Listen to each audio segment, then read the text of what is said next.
Yeah, there is total lack of trust between the Meitei and the Kuki-Zo people. To the best of my knowledge, as much as about 18,000 Meitei Christians uh, Ghar Wapsi to become Meitei Hindus at the point of a gun. I put it as 2019. Situation in Manipur was progressively improving. You had development taking place. You had much lower levels of violence. If you allow the situation to simmer, there will always be, whether it's the Chinese, whether it's Myanmar, whether it's Bangladesh, everybody will come into evidence of external forces.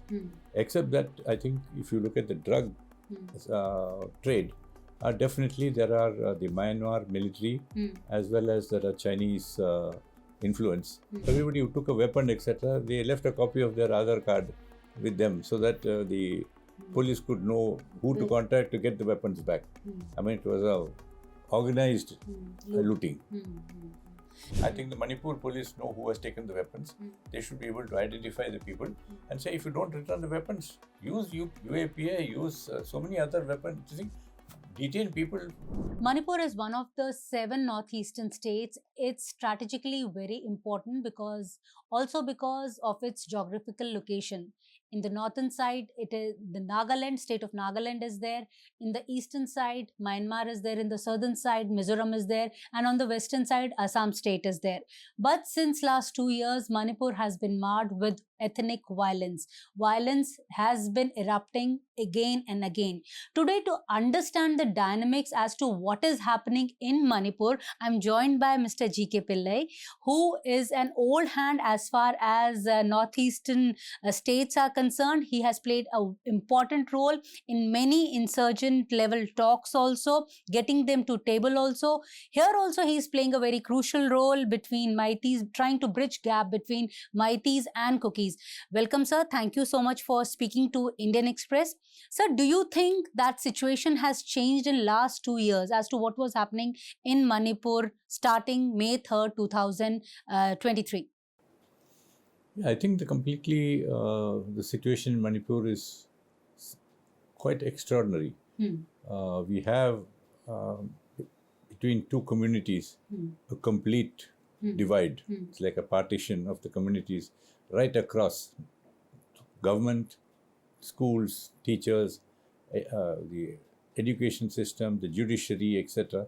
You've got the Kuki-Zo on one side in certain districts, and you've got the Meiteis in the valley, completely physically separated for the last 2 years. And you have the Nagas community, which is, and the Meitei Pangals, literally as neutral observers watching the situation. So it's unique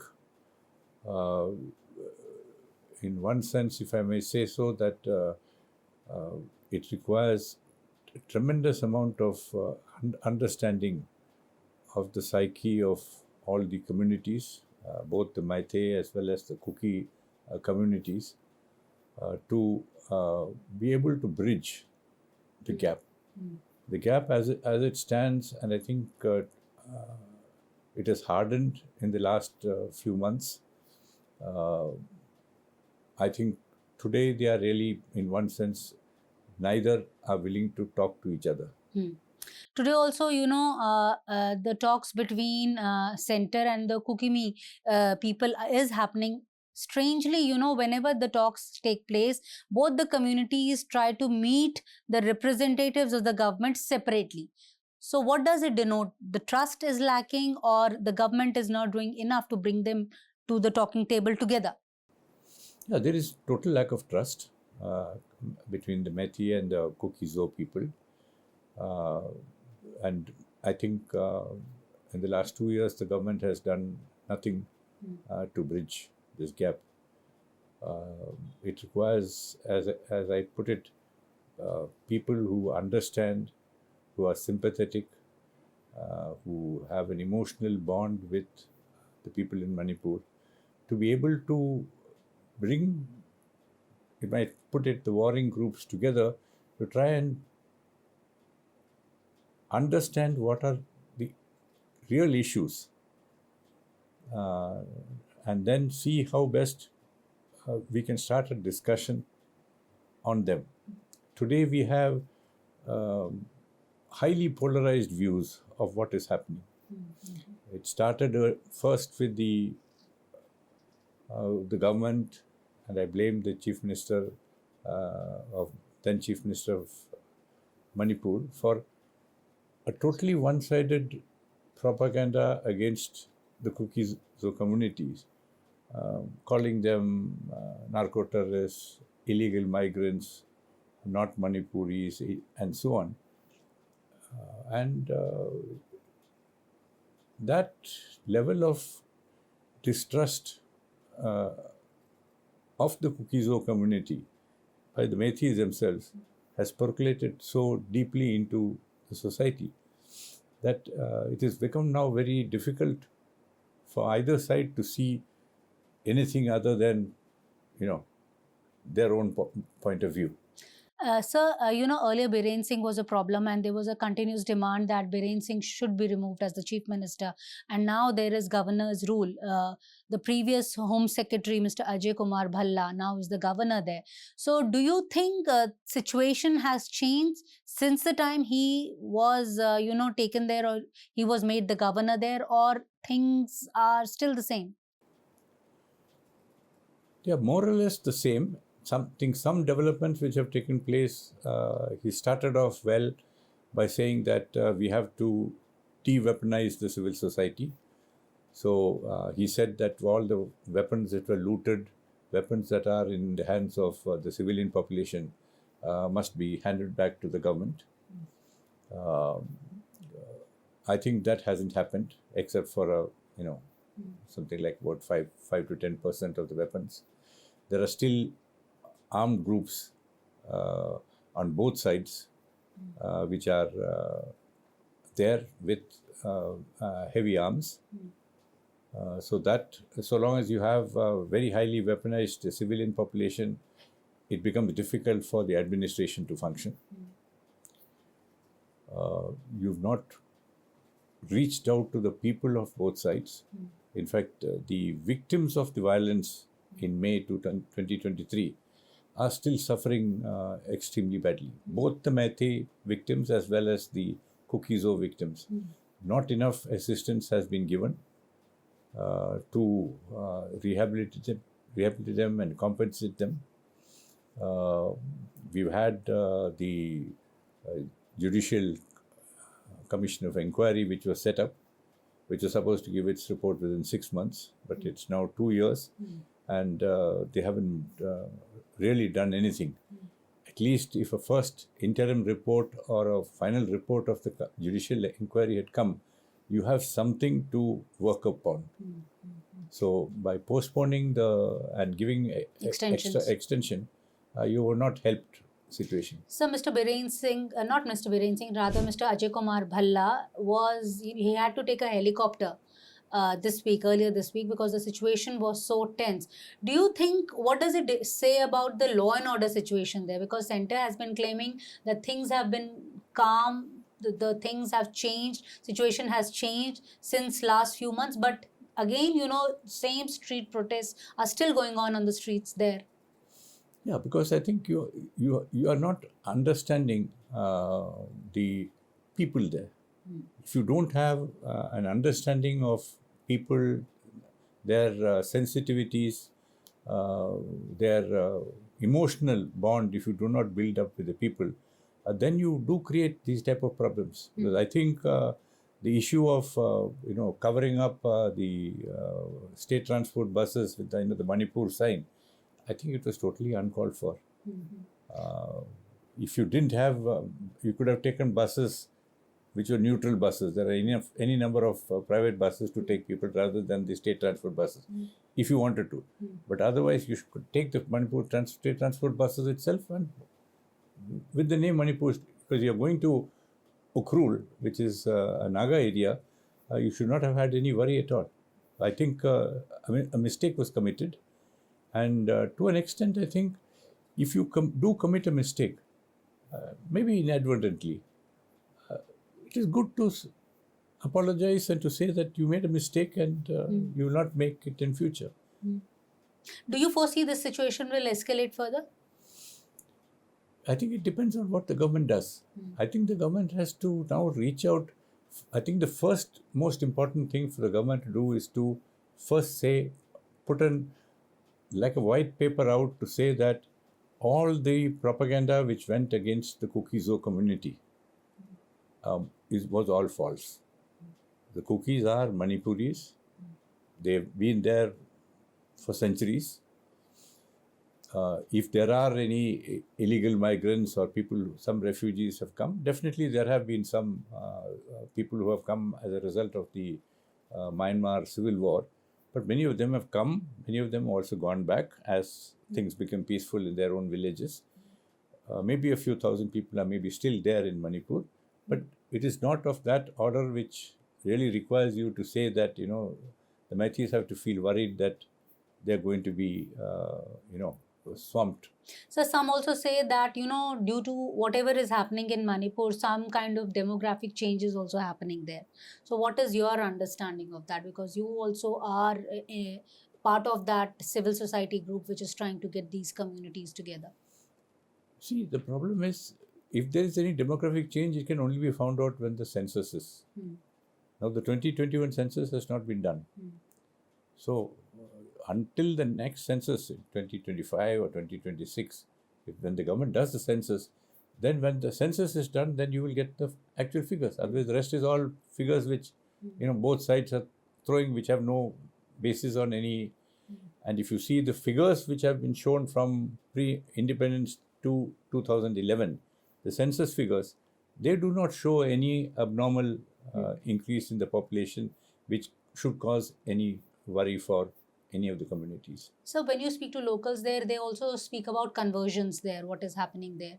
What is your take on that? What is the ground situation looks like there in Manipur? See, this was part of the initial,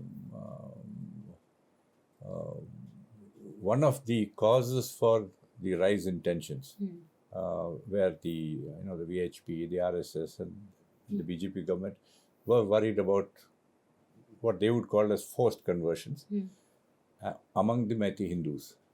So you have a lot of Meitei Christian churches, which today are not there because all of them were burned down in the May 2023 violence. And to the best of my knowledge, as much as about 18,000 Meitei Christians gar wapsi to become Meitei Hindus at the point of a gun. So that has happened. It has happened now, and that is one part of it. So to that extent, the fears of the Meitei Hindus of conversion is not been there in the last 2 years. So they should now be more relaxed, if I may say so, than they were earlier. So the government has to reach out now to both sections in terms of the issues that are dividing them. And what are those issues? Whether it's, let me put it, let's say the demographic influx, if there is any. So you have to find a way of, let us say, try to find out how it is done. Can you do a mini census in that area? Can you accelerate the start of the census in Manipur, if that is the important? Is there some issue on, there's a land issue. How will you solve that land issue? There's a drug issue. How will you solve that drug issue? The trafficking of drugs from Myanmar into India. There's issue of forest land, community forests, reserved forests, protected forests. So unless you start discussing on each one of these, have independent people from outside also and with the communities involved, and prepare white papers for each one of these issues, and then try and find a common ground for moving forward. Otherwise, it is only, you said something, I said something. Which is correct? nobody knows. You're saying black, I'm saying white, and there's nothing to meet in between. So you have to put it on in white and in black and white on paper. These are the issues. These are the possible solutions, and then ask people to sit down and discuss. Sir, some also say that as far as these issues are concerned, they were there since the time UPA was there. Rather, former Chief Minister Mr. Biren Singh had blamed the former Home Minister Mr. P. Chidambaram for whatever is ailing Manipur. You were also the Home Secretary then. What do you have to say in your defense, or what does the UPA, did UPA create hurdles, or what was the stance of UPA then? See, during the last, before 2023, or even I put it as 2019, situation in Manipur was progressively improving. You had development taking place. You had much lower levels of violence. There was Meitei and the Naga tension was there, but because of the Naga peace accord, that was under control. You've not had major communal clashes. People were in discussion with different groups, both among the Kukis, the UNLF, the other Meitei groups also. And the level of violence had come down drastically. So, why did this sudden burst of violence and this polarization take place? One has to look at, because this is something, it's a new development. The Meiteis have never fought with Kukis in the last 75 years. The Meiteis have fought with Nagas, the Meiteis, the Kukis have fought with the Nagas, Kukis have fought with the Zo community and so on. Different, but the Meiteis have never fought with the Kukis. There is no recorded instance of a Meitei Kuki clash. So, why is this suddenly come about after 75 years of independence? And you can trace that to the propaganda which started by the Manipur government and the Chief Minister against the Kukis from 2019 onwards. And that is the real cause, and one has to understand that. I think one has to rectify that, if I want to put it. You cannot have a situation where you can say that somebody who has been in the state for a couple of centuries is a illegal migrant. So what about Naga Accord? Do you feel that the government handled that properly, or it was well taken ahead? Because till now the key issues or the key points are still not available for the public viewing. See, the Naga Accord was almost settled. Even when I was the Union Home Secretary and Mr. R.S. Pandey was the interlocutor with Muiva and so on. Most of the issues had almost got settled. The key issue was the issue of shared sovereignty, which had got, in one sense settled because Muiva had brought a constitutional expert from the Netherlands who came and met us, met the interlocutor, met Muiva, and he was able to say that within the Indian Constitution, the question of shared sovereignty between the centre and the states is there. That issue of shared sovereignty got, shall I say, almost a death blow in 2019 when Article 370 and the state of Jammu and Kashmir got bifurcated into two union territories. So, on the Naga side, they said, where is the sovereignty, shared sovereignty? If the central government can destroy a state and say it doesn't exist on its own, then the state has no sovereignty. The only sovereignty is with the center. I think that is one of the big issues which we thought that the Supreme Court, when the challenge was there, the Supreme Court would take a view and say that that decision of the central government to convert JS and K into two union territories is unconstitutional. And I still believe it's unconstitutional. You can make a state into two states, you can make a state into a state and a union territory, but you cannot abolish a state. Rather demote a state. abolish. Because there is no state. There is no state of Jammu and Kashmir today. There is only a union territory of Jammu and Kashmir and union territory of Ladakh. So, under the federal setup in India, you can't abolish a state because it means today, I mean, hypothetically, it means that any government which has the majority can do that for the rest of India also. Maharashtra into 2 states, Vidarbha and something else, and 2 UTs. No, Maharashtra state abolished. West Bengal into some, 2 states. Tamil Nadu into, North Tamil, East Tamil, something. Kerala into Malabar and Travancore. And so then you can run government of India by making the whole of India into union territories and have no states at all. A unitary form of government, which was never the intention of the constitution makers. And we were hopeful that the Supreme Court would take a view on the constitutionality of that order, but they passed the buck. They didn't. They said, we are not going into this issue because the central government has promised that they will restore statehood. And I think it was a big mistake of the Supreme Court, which I hope that in one of the review petitions which are before them, they will take it up and take a view. So coming back to Manipur, the ST status, that was the root cause as far as this ethnic violence was concerned. Please explain it to us that what happened, what was the contentious issues as far as this issue is concerned between both the communities? See, the ST status for Maithis has been there for, decades.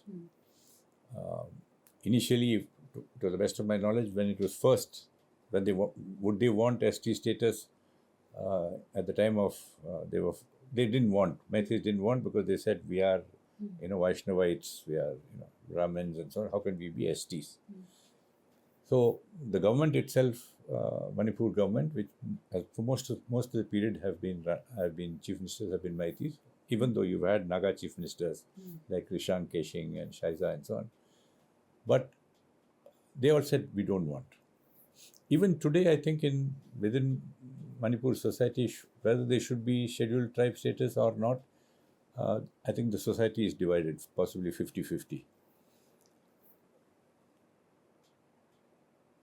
The trigger for all this appears to be that Manipur High Court decision, but the build-up was taking place. See, when you build up the polarization and the hate campaign, then you just require a trigger to explode. And this decision of, shall I say, unconstitutional decision, because that is what the Supreme Court itself called the decision of the Manipur High Court as unconstitutional, just required that trigger and people who are waiting to exploit that. So when you speak to officials in Manipur, they say these buffer zones which have been created by center, how long can they, maintain the sanctity of those buffer zones? You need political will to sort it out. What is your opinion on that? You need political will. I think the first thing which you have to do is to get rid of the weapons in the hands of civil population on all sides. Because only the state is entitled to hold weapons and enforce. When these weapons were looted, do you think that the state machinery was also involved? I'm sorry, I'm interrupting you. Oh yes, I think it was very clear, at least at that time. I was told that even though this is what local people told me, that even everybody who took a weapon, etc., they left a copy of their Aadhaar card with them so that the police could know who to contact to get the weapons back. It was a organized looting. And what about these Sioux camps? Again, there is a lot of politics. Biren Singh government again blames the UPA for whatever is happening to the Sioux camps. Right now also the notification is still not out. See, you have an agreement with these groups. Now, so long as that agreement is, shall I say, complied with, you don't have any option to why should you break the Sioux agreements. So I think that is the point. And then anybody now with this polarization which has taken place, there is no doubt that people who are in the Sioux camps, etc., many of them are on the other side, what they call protecting their own people. So you've got a situation which you now have to look at it quite different. Sir, as Manipur also shares a border with Myanmar, and the situation which is developing even in Bangladesh. So, is it very India, what does India need to do cautiously, because it will obviously have a fallback on Indian security scenario also. See, as you mentioned, Manipur is a sensitive border state with Myanmar, Bangladesh, and so on close by. You can't afford to have this sort of unrest There. because we have enemies who would only be too happy to, sort of say, dip their fingers and create problems for us. So why do we want to create discord among our own people and allow others to get involved? So it is, I think, already 2 years we have lost. I think it requires great urgency. It requires a lot of effort, not just this piecemeal effort here and there. It requires a dedicated team of officials, fully backed by the political support from the Prime Minister and the Home Minister, to say that find a solution, and we want a solution within 6 to 12 months. There's no timeline. There's no, because if you allow the situation to simmer, there will always be, whether it's the Chinese, whether it's Myanmar, whether it's Bangladesh, everybody will come into. Some, people in Manipur claim that it is because of the poppy cultivation, it is because of the narco-terrorism, which is very flourishing there. Those are the reasons behind the unrest. Do you agree with them? See, there's a part reason because the drugs are a known fact. We know drugs are taking place. Bulk of the drugs are not cultivated in Manipur. They are coming from Myanmar. Now, I think every community in Manipur, Meiteis, Kukis, everybody have got a pie in that, because it's money. So people are allowing transit in, giving help, etc. So all of them are involved. And there's very well documented studies of that everybody is involved. Now, this is something which you have to curb, because you don't want this to become the Director General Narcotic Control Bureau was saying something like, even the consumption of drugs in India itself is something like running to, over a ton per day in India. So earlier we used to be a transit point for moving drugs to come into India and go elsewhere in the world. Now, slowly the consumption is taking place in India. And we should not allow that to happen, because that's not good for our society. And so, do you think that even external factors are responsible for the kind of situation that is prevailing in Manipur? Some kind of external interference? I have not seen any evidence of external forces, except that I think if you look at the drug trade, definitely there are the Myanmar military as well as there are Chinese influence on the drug trade, but they are purely on the drug trade, purely for making money. They are definitely, that part is involved. But I don't see anybody else really involved, and we should not really allow anything. And that is why it is so important to, give this top priority to this and don't leave it, like a peripheral situation. So last question, what about this chicken snake? A lot has been said by Bangladesh also, even CM of Assam gave a statement. What is your viewpoint on that? What Bangladesh said, and what is India's stand on that? You, the Home Secretary, you know it better than any of us. The chicken snake is a vulnerable point for us, but I think we can take care of the chicken snake. I think the Indian Army can take care of the chicken snake on its own. I don't think there's any real threat from Bangladesh. This is just, as somebody said, there is a lot of internal turmoil in Bangladesh, and people are trying to distract attention. So within their own, they've got their own internal problems.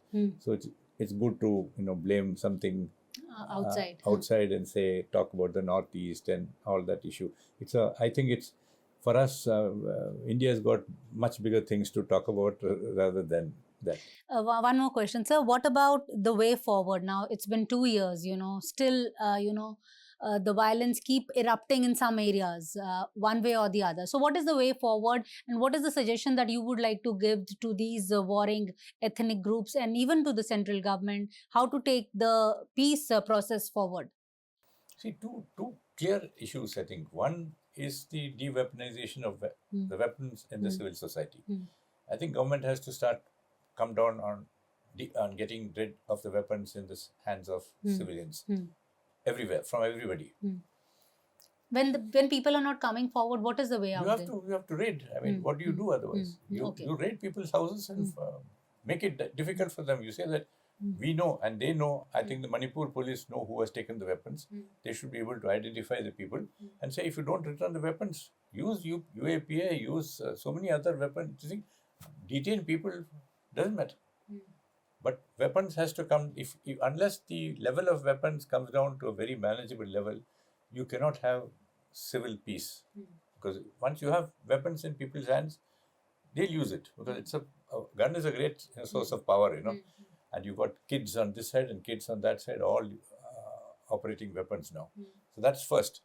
And second, I think you have to start on all these key issues which I mentioned, in terms of the land, in terms of forests, in terms of demographic, the drugs and so on and so forth. Start making papers and issues so that facts, not myths and propaganda. What are the actual facts on the ground? Put those on the ground and then have the groups coming down together to say, so have these papers prepared by independent people along with the two communities. And then you start, what are those issues, and then you can come up with. So if you're only discussing propaganda, then there's nothing to, both sides. One first says, yes, there's illegal migration. The other says, no illegal migration. What do I discuss? If I do a census and then I find that, okay, there are 2,000 illegal migrants there, then I have something to discuss. What to do with these 2,000? Should I put them in a camp? Should I push them out? You have a point. So unless you have facts before you, you can't have any real discussion, because both sides are just saying that, it's that tu me issue, it doesn't work at all. So for the last 2 years, Manipur has been, seeing violence being erupted in different parts of its districts. In the violence, as many as 200 people have been killed, 1,500 have been injured, and more than 75,000 have been displaced. We hope that the government sincerely thinks about all the issues that Mr. Pilliai has raised and talks about them, and move forward is actually done, rather than just propagating as to what the political parties are saying. Thank you so much, sir, for speaking to Indian Express. Thank you.